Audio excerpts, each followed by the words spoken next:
On February 11, 2013, radio stations across several U.S. states were hit with a hijacking of an EAS station that played a disturbing and confusing message.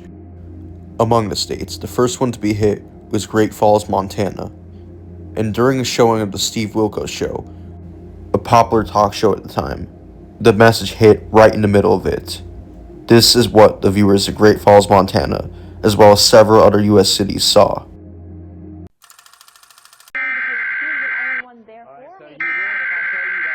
Change first, right? But if I show you, don't even talk to me, dude. But if I show you, I mean, it might take a month or two, a couple months, you know? But if I show you... Civil authorities in your area have reported that the bodies of the dead are rising from their graves and attacking the living. Follow the messages on screen that will be updated as information becomes available. Do not attempt to approach or apprehend these bodies as they are considered extremely dangerous. What you just saw is what the viewers of several stations across Michigan, New Mexico, Wisconsin, and Montana saw. A EAS alert that supposedly warned about bodies of the dead rising from their graves and attacking humans. Now, it doesn't take a genius to understand that this is an obvious hack, and that this is simply not possible, as zombies don't exist. But the question is, who hacked the TV station? As later, once again, several playings of the EAS hack played across several stations.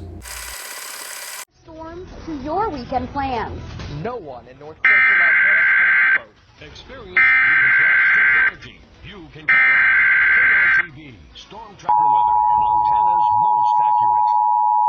You flip, but they flop. You flip, but they flop. Hi, Mark Hill here for the perfect... Civil authorities in your area have reported that the bodies of the dead are rising from their graves and attacking the living.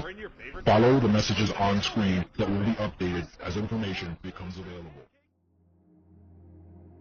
Following the hijack, both the FCC and the FEMA reset their passwords and went over thorough security measures to make sure it didn't happen again. However, till this day, the suspects behind the hijacking have not been identified or caught, and it remains a mystery.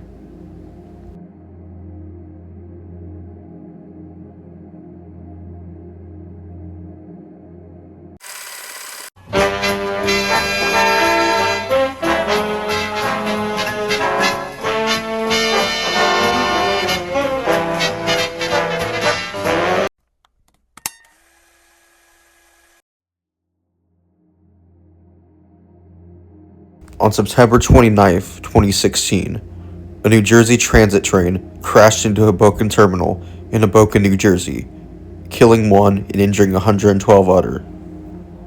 The crash was major news at the time, with many being shook up by it and disturbed, as they didn't thought something like this could happen in their small community of Hoboken. The cause responsible for the crash was allegedly the conductor who had sleep apnea, causing the train to crash. But today we're not going to talk about this. Today we're going to talk about something different related to it, as a disturbing EAS message popped up just days after, foreshadowing it.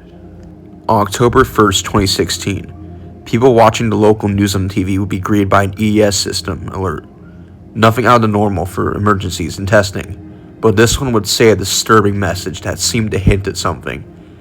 Here, let's roll the clip, shall we?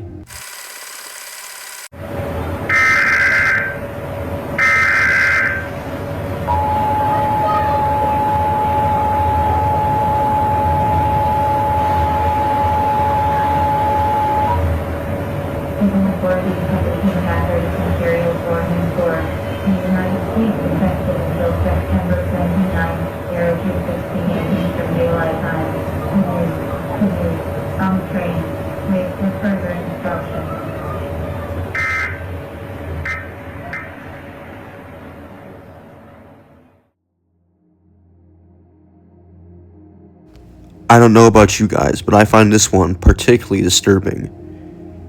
It seems innocent enough with an EAS warning about a hazardous materials warning in effect, but if you take notice, some things don't add up. It says in effect till September 29th, which is the exact date of the crash of Hoboken.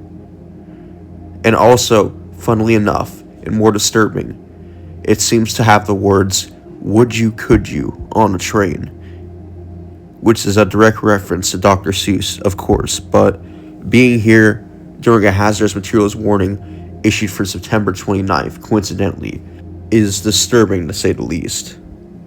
Even weirder, afterwards, the FEMA officially announced that it was a mistake, and they were just testing, and that similar to radio stations and military, they use code words and buzzwords to test it. Was this really all a big coincidence, or is there something eerie going on behind this? I'll let y'all decide.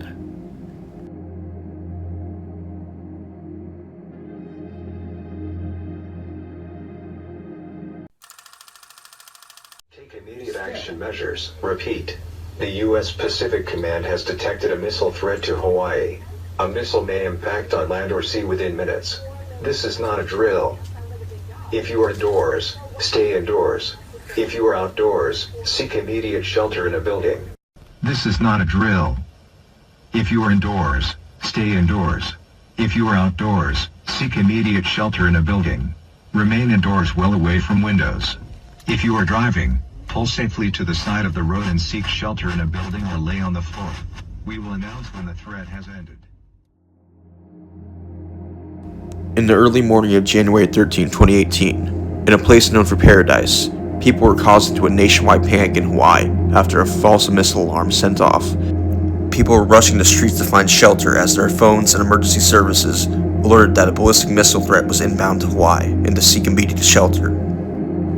All the more scary is that later was found to be a false alarm, an accidental message sent by a worker that triggered nationwide panic nonetheless. But what's scary about this the most is that this could really happen no matter what, and that if this was not a false alarm, it could have been very, very real. And in some places, it is a reality in this current day and time. A constant reminder to never take life for granted, as you don't know if the next day will be your last.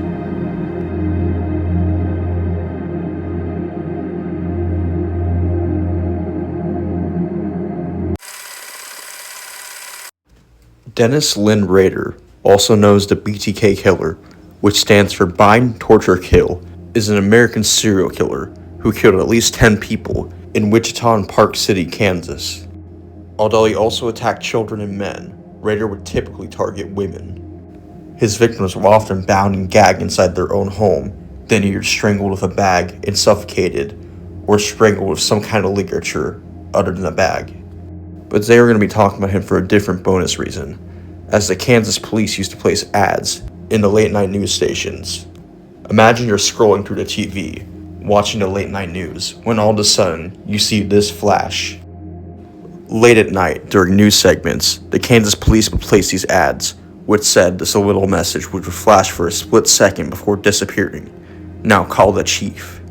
I'd just like to mention this case because they did in fact catch him using a similar technique, as they placed an ad in the newspaper informing him the floppy disk they had sent to them was not working. This led to eventual capture and arrest of Dennis Lynn Rader, also known as the BTK Killer, one of Kansas's most terrifying serial killers.